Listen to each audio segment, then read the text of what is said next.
there. I see you looking at my PP and my dong. Anyways, guys, welcome back. Today, it's finally done. I finally finished my PPS-43 52 from Poland, and y'all have seen this project on the channel off and on through different build stages over the past year or so, about a year and a half now, and it is finally done.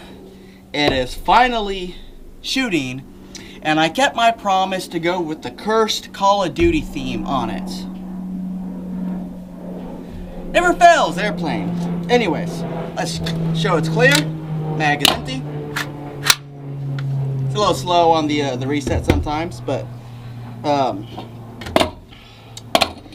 this my PPS-43 52 from Poland. This was a Polish kit that I bought. I don't know.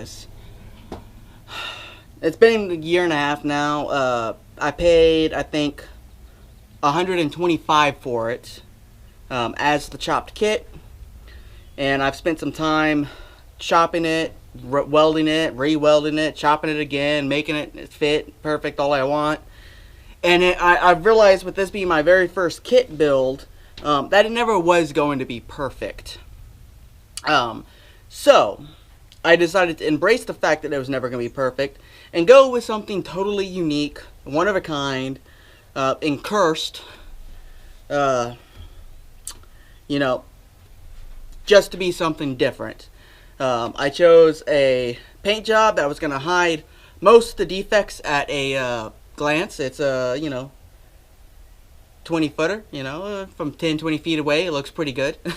You get up close, you notice a little something there. And I decided to really embrace the Call of Duty build. So, you know, I decided, you know what, I'm going to build something straight out of Call of Duty Vanguard, and that's what I did, you know. So, first let's go, you know, tip to butt, you know, like Grand Thumb likes to say. So, you know, this front muzzle brake is the original muzzle brake from the kit. This whole section right here is not the original shroud. This is actually a piece of perforated tube I got at Home Depot. I mounted a piece of pick rail on here and a laser, you know, for that Call of Duty vibe. I chopped up the Romanian reverse dong that I had on my Warsaw 10 to make it fit on here. I didn't want to do it, but you know, they're so expensive right now, and I didn't want to buy another one just to destroy it, so I just decided to destroy the one that I already had. The bolt, modified for semi-autos, got a firing pin, fires from the closed bolt. Y'all see that here when I bring y'all in. Still have the adjustable irons for 200 and, what is it? Oh wait, 100 and 200 meters, which close range actually is pretty accurate. I welded a piece of steel pick rail on the top of the receiver back here in the rear. I mounted a Magpul AK pistol grip on here. And then of course I got the original Polish wood back here. You know, love wood. Well, I've always loved surplus wood, and you know, this was a beautiful stock, so I'm like, you know what, I'm gonna embrace that. I could have went, you know, with like a buffer tube or something like that, but you know, I wanted to keep the wood. So I'm going to bring y'all in, and we'll take a little bit closer look at what I have done on it as far as the custom stuff that I had to do for this specific build. Oh, and I forgot, this is that sniper, the LS3x30, the prism scope. This is the one that I just did a review on my AR. This is actually the build that I originally planned on this going on. However, it does sit a little high, it does need a cheek riser. You can more or less get a chin weld on it, but not so much a cheek weld. It is not sighted in because I have no idea where the hell my 9mm chamber laser bore sight is. So I couldn't laser bore sight this or the laser, which, you know, it's eventually going to get done, but I might see if I can find a lower one to go on here or something for the cheek weld. But wouldn't it be cool if I ran this thing at a carbine competition? That would be pretty neat, wouldn't it? But anyways, I'm gonna bring y'all in and let's go over some of the specifics. ADD brake. We got us some Communist Bud Light. Let's take care of it.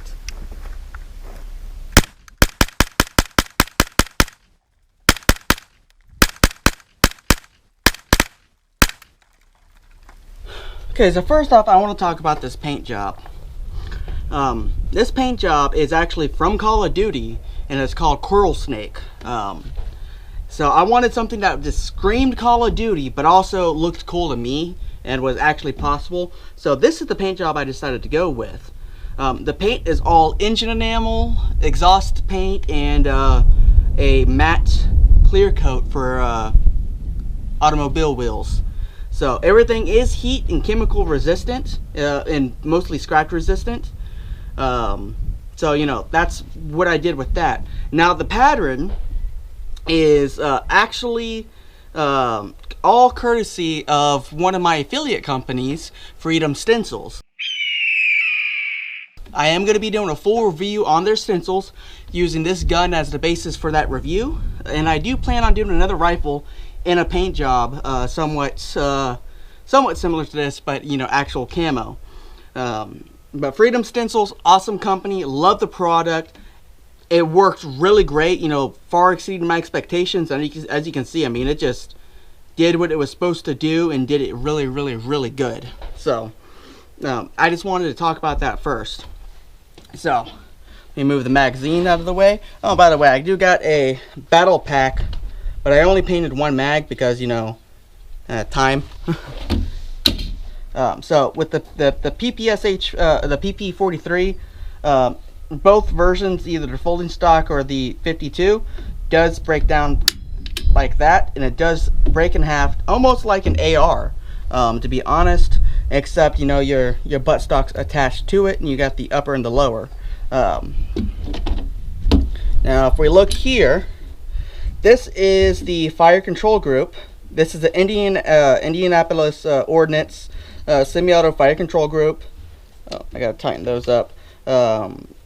It's worked pretty good. They're not the tightest, you know, they're not no Gucci AR fire control group, but they do work. Now, in order to make this all copacetic, you know, with the alphabet boys, you have to make these where you cannot mount the original full auto sear. So all the mounting stuff in there has been completely machined out, and then I made the a new little bracket for all this and the safety to work. With the original sear, all this spring assembly and everything all powered off this one spring. So that all has been changed, and semi-auto's in there as well. Now the bolts, as you can see, stays retained up here in the top pretty easily. Pull it back down and it comes right off. You can see I had this machine down here down the middle, and then the firing pin is installed there. And as you can see, because this is direct blowback and there's paint in there, bolt is pretty dirty. It's going to take a little bit to get clean. Now, one of the other things you have to do is you have to make your receiver unable to accept an unmodified full auto bolt. That's what this bar down here in the middle is. That's called a denial bar. And that's what this groove on the bolt is for right there. So that fits inside of that. So this receiver cannot accept a unmodified full auto bolt, which, you know, follows a whole readily convertible blah blah blah BS. So as it all sits, you know, everything's all copacetic. The little pin here, which normally goes through that hole right there and holds the bolt on the retaining recoil spring, as you can see, it has the firing pin go through it, so I had to cut a notch in it so the firing pin will go around through it. Then also, if you see here, this is just a silicone buffer that I made because these will slide back, and the way that the bolts is set up is if you allow them to go back too far, they can actually catch the front here on top of that, on top of the hammer right there, and it can cause the gun to jam. So you have to have a buffer to allow it to not go back too far. But mechanically, that's pretty much it. You know, the bolt just, you know, goes back and forth, you know, nothing too crazy. Now, but that's one of the things, that right there is the most challenging part of these builds, is finding somebody who can machine the bolt to accept a firing pin. So without doing that, it is very difficult to get these builds done properly as per legality reasons, you know, to be fully semi-automatic and be completely legal. As you can see, it's just dirty. But because it is a direct blowback gun, it is like that. And as you can see, my my screws that I used to hold my receiver upper on, it just undid itself. But I have been shooting quite a few rounds out of it today, so that's to be expected. Pretty much not a whole lot to talk about here as far as the mechanical stuff. It's all fairly simple. These kits, as long as you can find somebody to modify the bolts, they are pretty easy to put together and weld together and make legal. These fire control groups from Indianapolis Ordnance, they run like $200. I think I paid like $150 for the 16-inch barrel. I went with 9mm instead of 760 by 25 just for availability. Like I said, this kit ran about, I think, $125. The 52s are a little bit more expensive than the regular 43s with the folding stock. Of course, if you want to build one of these, you either have to, and you want to have the stock on it, you either have to SBR it or buy a 16-inch barrel for it. And so there's a challenge there. You can keep them the regular 12-inch original barrel with the folding stock, but you have to fold the stock up and pin and weld it in place, so it's a pistol. But besides that, as far as shooting characteristics go, it shoots surprisingly good. It's fairly stable. It doesn't recoil all that bad at all, and it is fairly controllable and accurate. So I wouldn't mind trying to check this thing out and see if I can maybe do it in a carbine competition or something like that. It's got a little bit more tweaking to do, but it's I like it. I like it a lot, to be honest. Oh, I forgot to say something. So when I was redoing all this, I accidentally cut the pin. So I actually used a hex, an Allen key, chopped that up to make the the locking mechanism for the breakdown. Just another little quirk of the gun.